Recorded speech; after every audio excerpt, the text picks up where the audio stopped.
Now, most of the people think they're ready to go to the exam because they know basic tools. But to pass the exam, you have to know the specific tools and you have to work under time pressure. So in this video, we're going to show you what you really have to know to pass CSWA on the first try.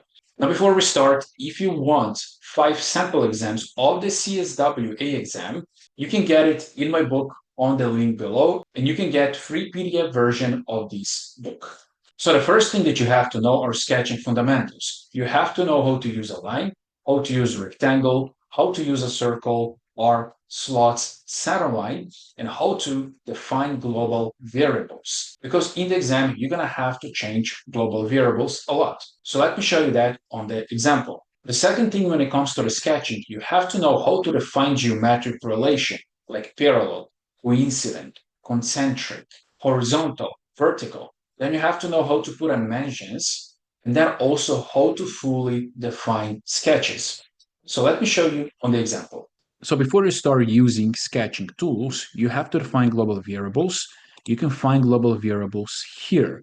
But to define global variables, you have to go to the tools, equations, and then here you can put the name of the global variable and the value. So once you have that, you can just click OK. And then here you have global variables. Now, once you define global variables, you have to create a sketch. So this is our first sketch. So here we have a lines, then here we have arc, we have circle. So those are the basic sketching tools that you have to know. Also, you might have to use rectangle, slot. Also, you might have to use rectangle and slot. Now, to fully define your sketch must have dimensions. So here you have dimension tool. You can put different dimensions like the length, angle, diameter, radius, and so on. But also you have to define geometric relations. So that means, for example, that this line is horizontal, that here we have tangent relation, right? Also here we have tangent relation. Also that this point is coincident with this line here. Now to define these relations, you can just simply, for example, click on this line, hold Control, click on this arc, and here on the left side, you have possible relations. So you can just, for example, choose tangent and click OK. But right now we have tangent relation, so this is not needed. So when it comes to the sketching, your sketch must be fully defined. You can leave it underdefined or you can go overdefined. Because if your sketch is not stable, later when you're going to have to change something, everything will collapse. So this is number 1, sketching fundamentals. Number 2, what you have to know before taking CSWA are part features. So we have first extrude boss base. So you have to know how to extrude your sketch. Now also you have to know some variations that are going to help you a lot and they're going to save you a lot of time. And this is start conditions when it comes to the extrusion.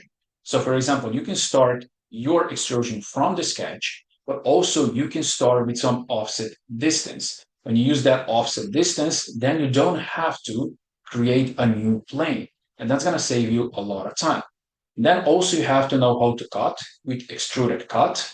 As well, you have to know how to put a fillets, how to put a chamfer, how to create a rib, and also how to use revolved boss, how to extrude material around axis, and also swept boss, how to extrude material along axis. So this is when it comes to the part design tools. So let me show you on the example.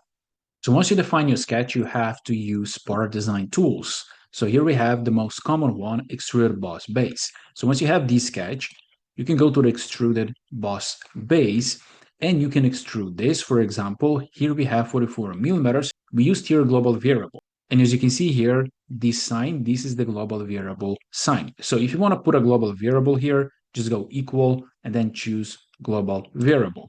The most second common used tool as well. So you have to create a cut, also define the sketch, and create a cut here. Some other tools that you might have to use are swept boss to extrude material along the path, then also revolved boss to extrude material around axis. As well, you might have to use fillet and chamfers, and you can find them here. So we have fillet and chamfers. The third thing that you have to know are reference geometry, and this is creating a new plane. So when you're going to be creating a model, it's going to be much easier to create a certain feature by using newly created plane. So you have to know how to create new planes. So let me show you on this example. So here we have our plane. So I can go here, show, and this is plane 1. So we use this plane to create a sketch. Now, how to create a plane? You can just go here, reference geometry on the features tab, and here we have a plane.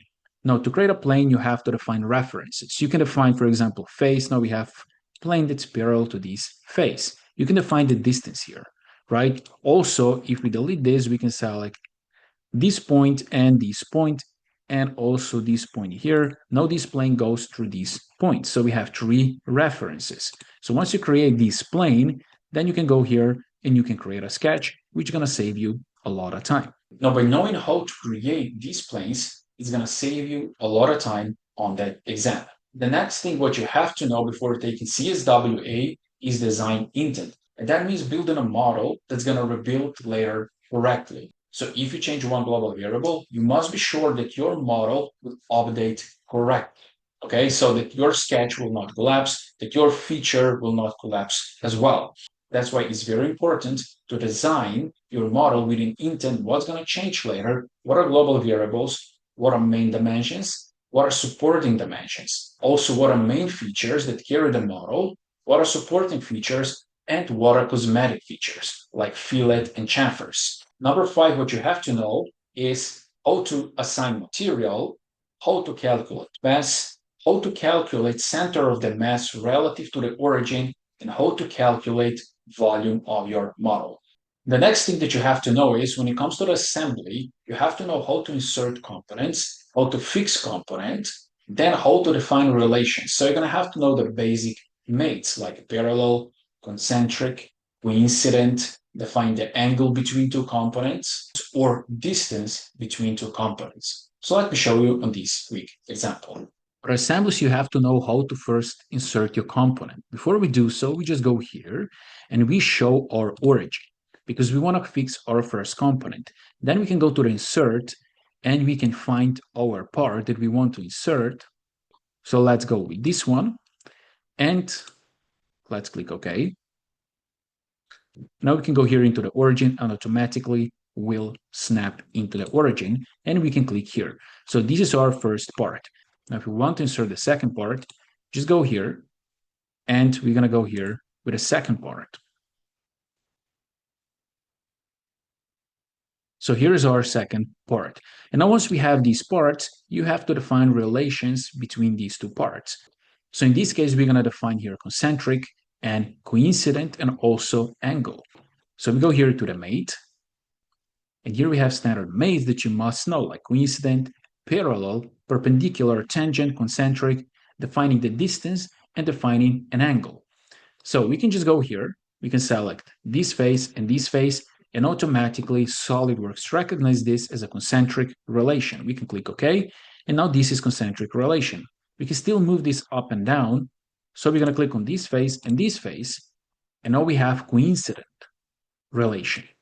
Now we can only rotate, as you can see here.